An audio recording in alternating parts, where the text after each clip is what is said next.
বাদলের পর তৃণমূল জামানার যে দুর্নীতির ছবি সামনে আসছে, সেখানে আরো একটি খবর সামনে এলো।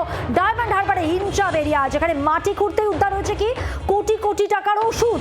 নাম জড়িয়েছে অভিষেকের সেবাশ্রয় শিবিরের কথা নিশ্চয়ই মনে আছে। নির্বাচনের আগে এই শিবির অত্যন্ত সক্রিয় ছিল, আর এখানেই দুর্নীতি। বরাদ্দ কোটি টাকার ওষুধ বিলি করা হয়নি, মাটির তলায় চাপা দিয়ে রাখা হয়েছিল, আর সেই ওষুধই এবার বেরিয়েছে। দেখুন, বড় দুর্নীতির সম্ভাবনা রয়েছে অভিযোগ বিজেপির।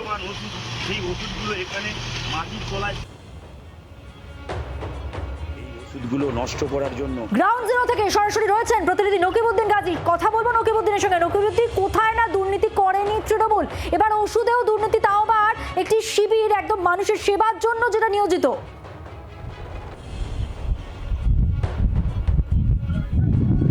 মধুবন্তী, তোমায় বলে রাখি, আমরা কিন্তু ওষুধের পাহাড়ে আছি। সেই ওষুধের পাহাড়টা একটু তোমায় দেখাই। আমার ক্যামেরা পার্সন প্রীতমকে দেখাতে বলবো যে ওষুধের পাহাড় কতটা। ওষুধ এখানে থাকলে পাহাড় সমান দেখা যায়। একদিকে যেমন ওষুধের পাহাড়, আরেকদিকে ওষুধের ডোবা। সেই ডোবার মধ্যে দেখা যাচ্ছে ওষুধ চারিদিকে ছড়িয়ে ছিটিয়ে আছে। তার সঙ্গে দেখা যাচ্ছে তৃণমূল কংগ্রেসের যে তাদের দলীয় ফ্ল্যাগ, আর এই সেবাশ্রয় ক্যাম্পের যে হোর্ডিং গুলো সেখানে পড়ে আছে। সেবাশ্রয় ক্যাম্পের যে হোর্ডিং, সেগুলো ছড়িয়ে ছিটিয়ে পড়ে আছে। মূলত এই ওষুধগুলো সেবাশ্রয় ক্যাম্পের মাধ্যমে সাধারণ মানুষ যারা সেবাশ্রয় ক্যাম্পে এসে, রোগীরা এসে তাদের ডাক্তার দেখানোর পরে যে প্রেসক্রিপশন করা হয় যে ওষুধগুলো দেওয়ার জন্য, এগুলো সম্পূর্ণ বিনামূল্যে ওষুধগুলো দেওয়া হয়। সেই ব্যবস্থা করেছিল সাংসদ অভিষেক বন্দ্যোপাধ্যায়, এবং এই ডায়মন্ড হারবার লোকসভা জুড়ে 7টা বিধানসভাতে সেবাশ্রয় ক্যাম্প করেছিল। আর সেই ক্যাম্পের ওষুধ, ভরি ভরি ওষুধ, একটু তোমায় দেখাবো যে এখানে ওষুধের বাক্স আছে, তার সঙ্গে একদমই নকিবউদ্দিন, ওষুধের বাক্স, ওষুধের স্ট্রিপ, আর একেবারে ওষুধের পাহাড় তুমি যেমনটা দেখাচ্ছ। 2023 সালে তার ম্যানুফ্যাকচার ডেট, এবং 2026-এর এটা দেখা যাচ্ছে 7/2026 এটা তার আছে মেয়াদ উত্তীর্ণ। এরকম অনেক ওষুধ আছে দেখা যাচ্ছে, ভুরি ভুরি ওষুধ। আমি এই ক্যামেরা পার্সনকে একটু দেখাতে বলবো, এগুলো সব মাটির ভিতরে ছিল। এগুলো প্রশাসনিক ব্যক্তিরা এসে মাটি খুঁড়ে কিন্তু এই ওষুধগুলো কিন্তু তুলেছে, এবং সেই মাটি খুঁড়ে ওষুধের পাহাড়।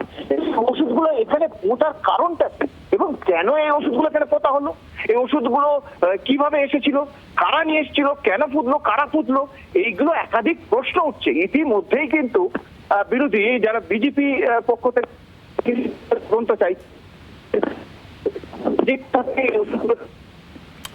নকিবউদ্দিন, তোমাকে একটু থামাচ্ছি, কারণ তোমার কথা আমাদের কাছে স্পষ্টভাবে পৌঁছচ্ছে না। কিন্তু তুমি যে ছবি দেখাচ্ছ, ওষুধের পাহাড়, এই ওষুধ মানুষের জন্য ছিল, মানুষকে বিলি করার জন্য ছিল, এটা হয়নি। দুর্নীতি, নেপথ্যে দুর্নীতি রয়েছে।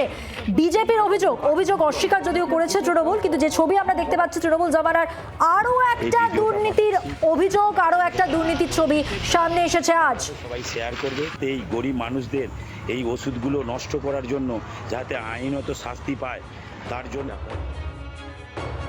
আমাদের কাছে ইনফরমেশন ছিল। এখানে গত 4-5 দিন হলো কমসে কম 10 লরি একদম ওষুধ এখানে মাটির নিচে পুঁতে রেখেছে। সেই ওষুধগুলো এক্সপায়ার ফেল হয়নি। শামীম আহমেদ, যে বেতাজ বাদশা ডায়মন্ড হারবার টাউনের অভিষেক ব্যানার্জির, সে এই কাণ্ডগুলো করে রেখেছে।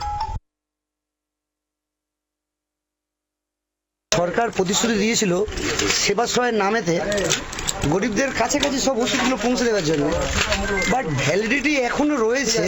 তা সত্ত্বেও অনেক ওষুধ তো ওখানে মাটি ঢাকা দিয়ে রেখে দিয়েছে। কিছু ওষুধ এখানে ওরা প্রমাণ লোপাট করতে পারেনি, এখানে রয়ে গেছে। বাংলার আওয়াজ, বাঙালির আবেগ, জি 24 ঘন্টা।